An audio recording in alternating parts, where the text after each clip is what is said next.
Assalamualaikum warahmatullahi wabarakatuh. Yang terhormat Bapak Fajar Farhan Hikam SSY MPDI selaku dosen pengampu mata kuliah Sejarah Peradaban Islam. Perkenalkan, nama saya Sela Oktavia Hoirunisa dengan nomor induk mahasiswa 12120100158. Prodi Manajemen Pendidikan Islam semester 1 kelas E. Dalam video kali ini saya akan memaparkan mengenai sejarah peradaban Islam di Andalusia atau di Spanyol. Adapun topik yang akan saya paparkan yaitu yang pertama mengenai sejarah masuknya Islam ke negara Spanyol, yang kedua peradaban perkembangan Islam di negara Spanyol, dan yang terakhir ada kemunduran dan kehancuran Islam di negara Spanyol. Nah, untuk poin yang pertama yaitu mengenai sejarah masuknya Islam ke negara Spanyol. Jadi pertama kali Islam masuk ke negara Spanyol itu pada tahun 711 Masehi melalui jalur Afrika Utara. Nah, pertama kali masuknya itu pada zaman Khalifah Al-Walid, yakni salah satu khalifah dari Bani Umayyah. Spanyol sebelum kedatangan Islam itu terkenal dengan nama Iberia atau Asbania. Kemudian juga terkenal dengan nama Andalusia, karena ketika itu sedang dikuasai oleh bangsa Vandal sehingga bangsa Arab mengenalinya sebagai nama Andalusia. Sebelum Islam menaklukkan negara Spanyol, Islam juga telah menguasai Afrika Utara yang terjadi pada zaman Khalifah Abdul Malik dan menjadikannya sebagai bagian dari salah satu provinsi dari Bani Umayyah. Nah, Khalifah Abdul Malik ini mengangkat Hasan ibnu Nu'man sebagai gubernur di daerah tersebut. Kemudian digantikanlah Khalifah menjadi Al-Walid. Nah, dari Khalifah Al-Walid ini mengangkat Musa ibnu Nusair dan menggantikan Hasan ibnu Nu'man menjadi gubernur di daerah tersebut. Nah, pada zaman Al-Walid itu Musa ibnu Nusair memperluas wilayah kekuasaannya sehingga ke Aljazair dan juga ke Maroko. Nah, dalam penaklukan negara Spanyol ini terdapat 3 tokoh yang sangat berpengaruh ataupun berjasa.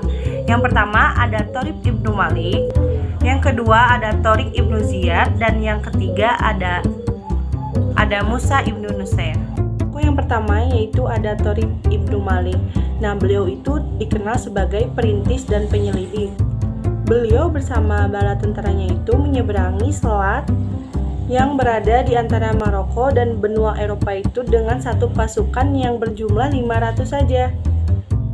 Nah, mereka menang dan kembali ke Afrika dengan membawa harta rampasan perang yang begitu banyak. Nah, didorong dari keberhasilan Torik ibnu Malik dan kemelut yang terjadi di kerajaan Visigothic yang berkuasa di Spanyol pada saat itu, maka Musa ibnu Nusair mengirim hampir 7.000 sampai 12.000 bala tentaranya yang dipimpin oleh Torik ibnu Ziyad. Pada tahun 711 Masehi, Torik ibnu Ziyad beserta bala tentaranya itu menyeberangi Spanyol dan mendarat di Gibraltar. Nah, Torik ibnu Ziyad ini terkenal dengan julukan penakluk Spanyol karena dengan pasukannya yang begitu besar dan yang sangat nyata. Nah, mereka datang ke sana itu atas undangan dari masyarakat penduduk Visigothic karena mereka ingin melawan rajanya yaitu Raja Roderick. Nah, singkat cerita, Raja Roderick itu meninggal dalam peperangan tersebut. Nah, pada saat itu berarti Spanyol mengalami kekosongan dalam kekuasaan. Jadi Spanyol tidak mempunyai pemimpin. Nah, kemenangan yang diraih oleh Torik ibnu Ziyad ini menghasilkan atau membuka jalan untuk memperluas lagi wilayah Islam. Nah, di sini Islam berhasil menguasai atau menaklukkan kota-kota yang penting di Spanyol. Ke poin kedua yakni perkembangan peradaban Islam di negara Spanyol. Kurang lebih ada 6 periode yang akan saya paparkan di sini. Dimulai dari periode pertama yakni terjadi sekitar tahun 711 Masehi sampai dengan 755 Masehi. Nah, pada periode ini stabilitas politik itu masih belum stabil. Dilanjut ke periode kedua terjadi sekitar tahun 755 Masehi sampai dengan 912 Masehi. Nah, pada periode ini Spanyol itu dipimpin berada di bawah pemerintahan yang bergelar Amir. Nah, pada periode selanjutnya, yakni periode ketiga yang terjadi pada sekitar tahun 912 Masehi sampai 1013 Masehi itu, jadi Spanyol mengalami kemajuan atau mengalami masa kejayaan sehingga dapat menyaingi Bani Abbasiyah yang berada di Baghdad. Nah, pada periode selanjutnya yakni periode keempat sekitar tahun 1013 sampai 1086 Masehi, Spanyol waktu itu terpecah menjadi beberapa negara kecil. Selanjutnya ke periode kelima yakni terjadi sekitar 1086 sampai 1248 Masehi. Pada periode ini juga Spanyol Islam masih terpecah belah menjadi beberapa negara kecil. Selanjutnya periode terakhir yakni periode ke-6 sekitar tahun 1248 sampai 1492 Masehi. Pada periode ini Islam itu hanya berkuasa di Granada di bawah pimpinan Ahmad. Adapun kemajuan yang dialami pada waktu itu, jadi kota Cordoba itu memiliki hampir 700 masjid, 60.000 rumah mewah, dan 70 perpustakaan. Nah, perpustakaan ini bukan perpustakaan yang biasa ya, jadi perpustakaan yang emang sudah profesional kayak gitu. Kota Cordoba juga memiliki 900 tempat mandi umum, dan juga jalanan di Cordoba itu tercatat jalanan pertama kali di Eropa yang memakai penerangan di kota. Nah, kita akan melanjutkan poin yang ketiga, yaitu tentang kemunduran dan kehancuran Islam di negara Spanyol. Jadi, Islam itu mengalami kemunduran dan kehancuran itu disebabkan oleh beberapa faktor.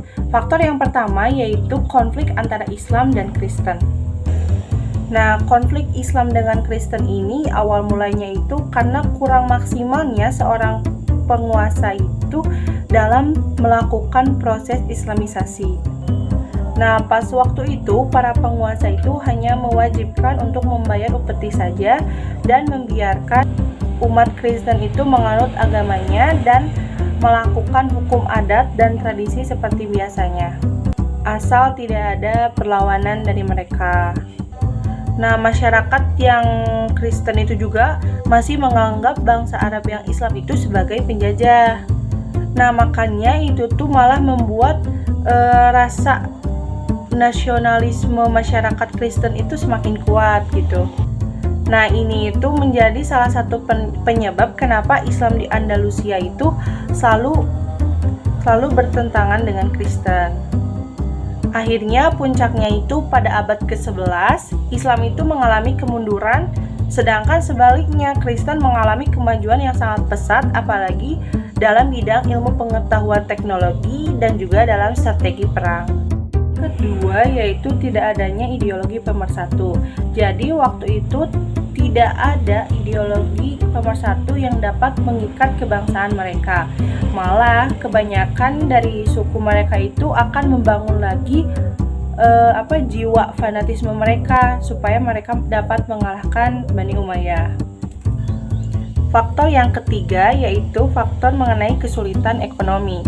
Jadi pas waktu itu para penguasa itu begitu aktif dalam mengembangkan ilmu pengetahuan dan peradaban Islam, sehingga mereka mengesampingkan atau mengabaikan mengenai pengembangan ekonomi. Akibatnya timbullah masalah perekonomian yang memberatkan dan sangat berpengaruh ke dalam politik dan militer. Nah, ditambah lagi waktu itu ada musim pancaklik sehingga para petani itu tidak dapat membayar pajak, dan juga penggunaan keuangan negara yang tidak stabil oleh para penguasa. Selanjutnya faktor yang keempat yakni ketidakjelasan sistem peralihan kekuasaan. Nah, jadi waktu itu kan kekuasaan itu diperebutkannya sebagai ahli waris kayak gitu. Nah, waktu itu jadi tidak ada kejelasan bagaimana sih sistem peralihan kekuasaan itu, makanya kekuasaan Islam di Spanyol itu runtuh. Terus selanjutnya faktor yang kelima yaitu keterpencilan. Jadi Spanyol itu diibaratkan negeri Islam yang kecil yang terpencil dari dunia Islam yang lainnya, dan Spanyol ini berjuang hanya sendirian, tanpa mendapat bantuan dari yang lain kecuali dari Afrika Utara. Nah, oleh karena itu tidak ada yang dapat membendung kebangkitan Kristen di sana pas waktu itu karena tidak memiliki kekuatan. Nah, mungkin dicukupkan sekian ya video pemaparan materi mengenai sejarah peradaban Islam di negara Spanyol atau Andalusia. Mohon maaf apabila terdapat kesalahan dan kekurangan materi. Wabillahi taufiq wal hidayah. Wassalamualaikum warahmatullahi wabarakatuh.